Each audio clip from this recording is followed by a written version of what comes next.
여러분 안녕하세요.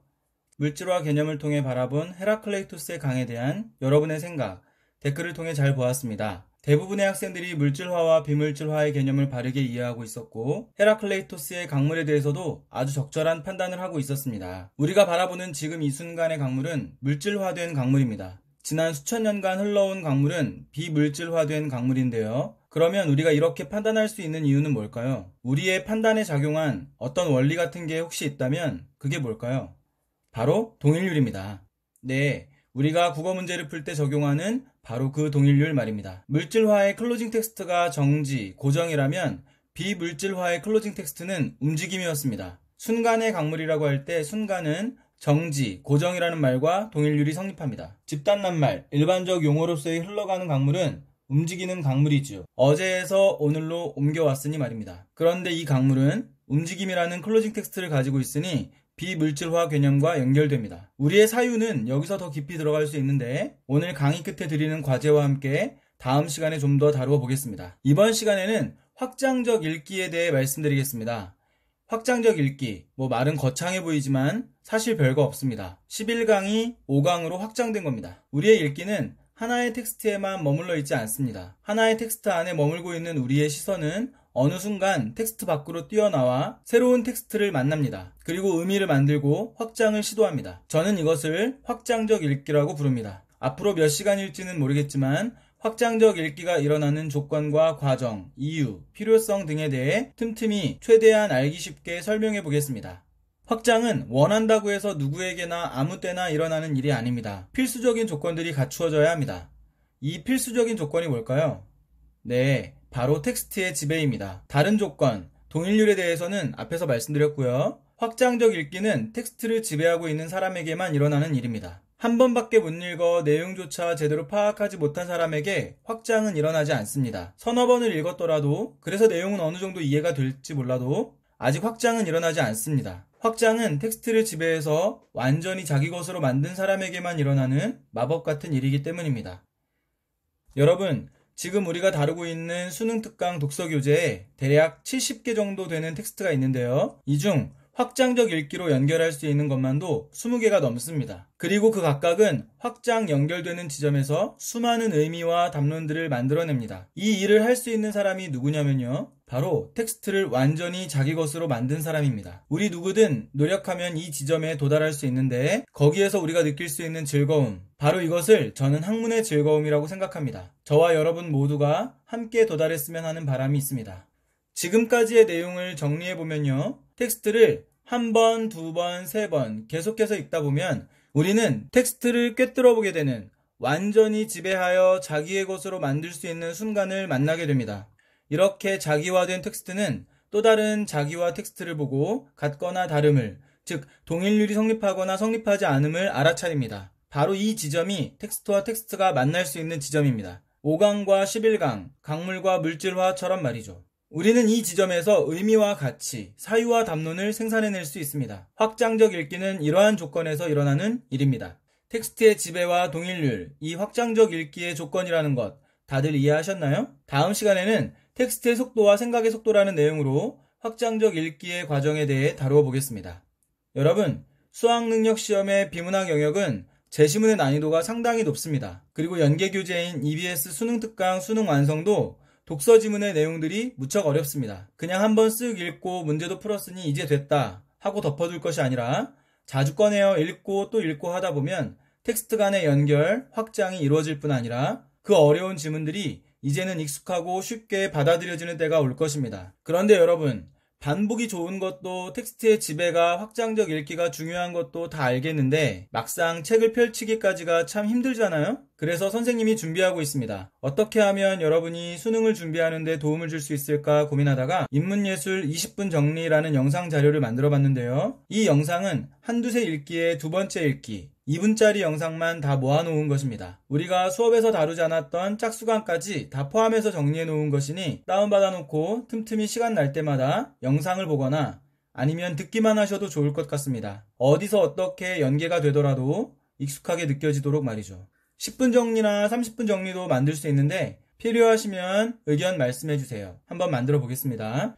또 여러분에게 도움이 된다면 사회문화, 과학기술, 융합, 수능 완성 읽기 자료들도 계속해서 만들어보면 어떨까 하는 생각을 가지고 있습니다. 오프라인 계약을 하면 지금처럼 시간이 많지는 않을 것 같아서 그게 제일 걱정입니다.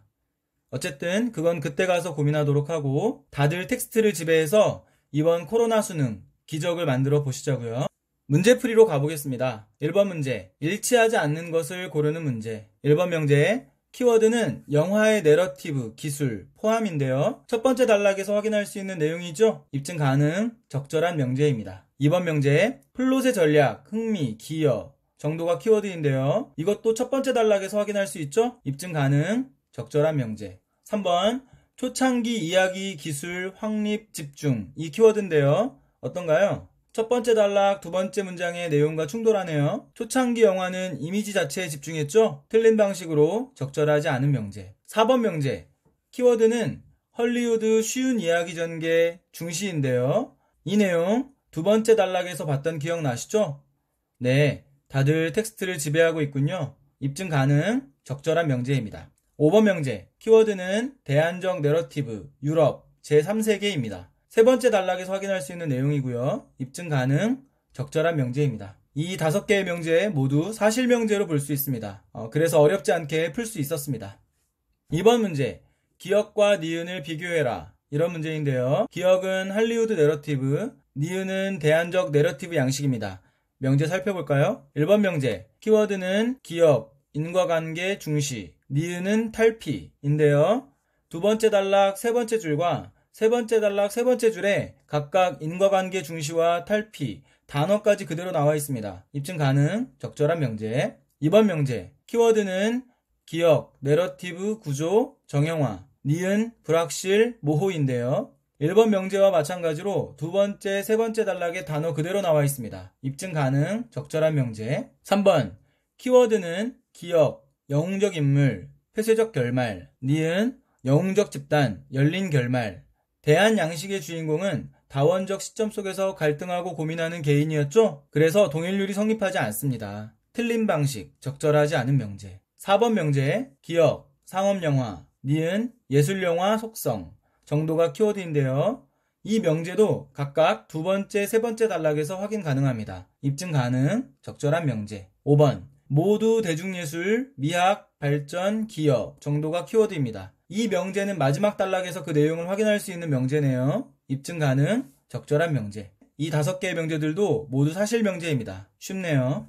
3번 문제, 보기가 주어졌네요. 텍스트 분석해보겠습니다. 일상, 실제, 영화의 내러티브, 끌어들일수록 영화의 세계, 심원, 타르코프스키, 특정 장소, 실제 시간, 그대로 촬영, 상당수, 상업영화와 달리, 사건, 이유 없이, 일상, 지루, 고다르, 일상의 소리, 그대로 제시, 누벨바그, 캐릭터, 말소리, 이외 중얼거림, 소음, 제시, 사람들, 생소한 느낌. 이 정도가 키워드가 되겠습니다. 대안 양식의 실제 사례들을 소개하고 있네요. 1번 명제 보겠습니다. 키워드는 타르코프스키, 관객, 지루함, 할리우드, 관습과 유형, 익숙.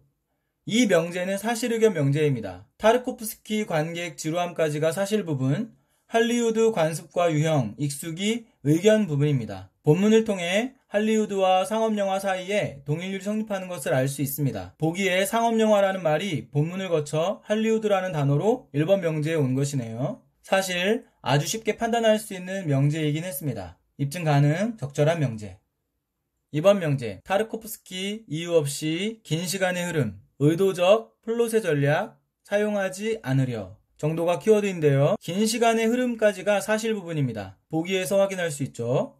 이것에 대한 판단이 바로 이어서 뒷부분에 제시되어 있습니다. 콕 집어서 우리가 판단해야 하는 말은 사용 않으려입니다. 제시문을 통해 판단해야 하죠. 사용의 클로징 텍스트는 플롯의 전략입니다. 본문에 두 가지가 제시되어 있었죠. 연대기적 서술과 과거 현재 교차 방식 말입니다. 연대기적 서술 방식에 닿는 텍스트는 사건이 일어난 순서에 따라입니다. 시간의 흐름과 동일률이 성립하죠. 여기서 긴 시간이 차이라면 차이일 수 있겠습니다. 그러나 큰 틀 안에서는 시간적 서술이라는 플롯의 전략 안에 있는 것입니다. 따라서 않으려는 틀렸습니다. 틀린 방식, 적절하지 않은 명제. 3번 명제, 누벨바그, 중얼거림, 소음, 할리우드, 찾아보기 힘든 것 정도가 키워드인데요. 중얼거림, 소음까지가 사실 부분, 다음이 의견 부분입니다. 1번 명제와 같은 방식으로 이 명제의 할리우드는 상업영화가 됩니다. 보기 중간 부분에 상업영화와 달리 라는 말과 마지막 문장에 생소한 느낌이란 말이 있습니다. 상업영화에는 없었던 중얼거림과 소음이 제시되어 있어 생소하게 느낀다는 말이죠. 따라서 상업영화, 즉 할리우드 영화에서는 찾아보기 힘든 것이 됩니다. 입증 가능, 적절한 명제. 4번 누벨바그 생소 사람들, 그동안 목표 캐릭터 익숙. 1번 명제, 3번 명제와 아주 똑같은 구조의 명제입니다. 그러면 질문 하나 드려볼까요? 1번, 3번에 공통으로 포함되어 있는 할리우드라는 말이 4번에는 없는데 왜 같은 구조라고 말하는 걸까요? 네, 할리우드라는 말은 없지만 할리우드로 읽히는 말이 있습니다. 바로 목표 캐릭터 영화입니다. 여러분, 목표를 지닌 캐릭터를 앞세운 영화가 뭐였죠? 맞습니다. 할리우드 영화였습니다. 따라서 이 명제의 의견 부분은 그동안 할리우드 익숙 때문으로 읽을 수 있습니다. 입증 가능, 적절한 명제죠. 5번 명제, 키워드는 타르코프스키 고다르 상업영화 관습과 유형 벗어나인데요. 이 명제는 의견 명제입니다. 의견 요소인 관습과 유형 벗어나를 판단해야 합니다. 물론 보기 중간 부분에 상업영화와 달리 라는 말이 있지만 그러니 사실 명제 아니냐고 질문할 수 있지만 저 달리라는 말이 관습과 유형이라는 범주에 대한 표현인지 확인해야 합니다. 제시문을 통해서 할 수 있죠. 어떤가요? 적절해 보입니다. 입증 가능, 적절한 명제. 4번 문제, 보기 분석해 보겠습니다. 이야기 전개, 실험적 기법, 영화, 현대 관객들, 외면 십상, 관객들 영화, 오락, 인식, 그래서 일회적 관심, 그 영화 평가. 따라서 할리우드는 관객 이해 납득 쉬운 내러티브 구조 정도로 정리됩니다. 한번 줄여볼까요?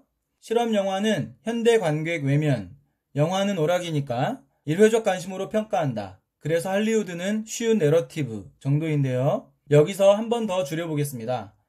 현대인은 영화를 오락으로 생각하고 평가한다. 그래서 할리우드는 어쩌고 저쩌고. A 부분 한번 읽어보고 명제 판단해 보겠습니다.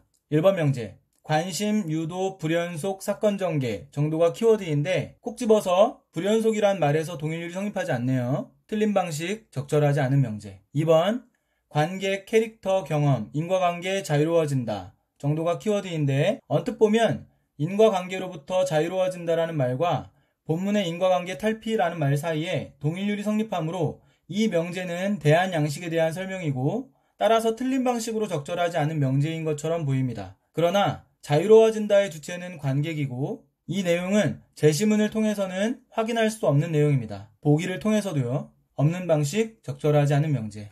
3번, 관객, 반복적 관람, 캐릭터, 탐구, 유도 정도가 키워드인데요. 이 설명은 대한 양식에 관한 것이라 할 수 있겠죠? 따라서 할리우드는 어쩌고 하는 밑줄 부분에 들어갈 수 없습니다. 틀린 방식, 적절하지 않은 명제. 4번 명제, 예술성과 오락성, 갈등 않도록 방향 제시 정도가 키워드인데요. 오픈드 텍스트는 방향 제시입니다. 그것의 클로징 텍스트가 갈등 않도록 이고요. 제시문을 3번이나 읽은 우리한테 방향 제시, 갈등 이런 말들 낯설죠? 네, 없기 때문입니다. 예술, 오락 하니까 마지막 단락이 떠오르긴 합니다. 하지만 거기에도 갈등이나 방향 같은 말은 없습니다. 대립, 발전, 서로 영향, 미학, 풍요 이런 말들이 보이긴 하네요. 없는 방식, 적절하지 않은 명제. 5번 명제, 키워드는 흥미, 유발, 적극, 관람의사, 흥행, 지향 정도인데요. 보기에 영화 평가라는 키워드 기억하시나요? 평가라는 행위는 관람이라는 행위로 이어집니다. 좋은 평가를 내리면 관람을 하게 되죠. 다시 관람이라는 행위는 흥행으로 이어집니다. 많은 사람들이 관람하면 흥행이 되는 거죠. 정리하면 할리우드는 흥행을 위해 관람을 유도하고 관객들의 관람 유도를 위해 관객들은 영화를 어떻게 평가하는가 이것을 주의 깊게 살펴 그들의 전략으로 삼는 것입니다. 입증 가능, 적절한 명제입니다. 이것으로 문제풀이는 마치고요. 앞서 말씀드린 것처럼 물질화와 비물질화에 대해서 잠시 다루어 보겠습니다. 여러분, 물질화와 비물질화의 가장 근본적인 차이가 뭐라고 생각하시나요? 오늘 강의 앞부분에 과제를 설명하면서 순간과 움직임이라는 말씀을 드렸는데요. 이것이 힌트입니다. 물질화는 순간이고 비물질화는 움직임이다. 순간과 움직임의 근본적인 차이는 무엇일까? 강의 동영상을 잠시 정지시켜 놓고 한번 생각해 보세요. 다들 어떤 생각들을 하셨나요? 순간은 1, 2, 3차원적 세계에서 구현되는 대상입니다. 한편 움직임은 4차원적 세계에서만 구현될 수 있습니다. 여러분, 이 둘 사이의 결정적인 차이를 발견하셨나요? 그것은 바로 시간이라는 축입니다. 사실 순간의 강물은 절대로 순간의 상태로 존재할 수 없습니다. 아인슈타인이 시공간이라는 유기적인 방식으로 4차원을 기술한 이유이기도 합니다. 그는 시간과 공간이 때려야 뗄 수 없는 것이라고 생각했거든요. 어쨌거나 우리가 순간의 강물을 가정한다면 그것이 시간의 축 위에 있을 때 마침내 강물이 됩니다. 언어적 추상을 통해 사유된 집단 낱말, 일반적 용어로서의 강물 말입니다. 순간의 강물이 존재 그 자체, 즉 물질화된 강물의 실존이라면 시간의 축 위에서 언어적 추상화 과정을 거친 강물은 비물질화된 강물, 즉 존재 본질입니다. 물질화, 비물질화라는 철학적 용어를 시간의 축이라는 개념을 통해 한번 설명해 보았는데요. 좀 이해가 되셨나요? 과제 안내하겠습니다. 오늘 다루었던 확장적 읽기를 적용하여 여러분의 생각을 자유롭게 써주세요. 1. 영화를 물질화할 수 있는가? 우리는 무엇을 보는가? 2. 오늘도 크고 작은 욕망으로 점철된 하루. 나의 삶은 어디에 실제하는가?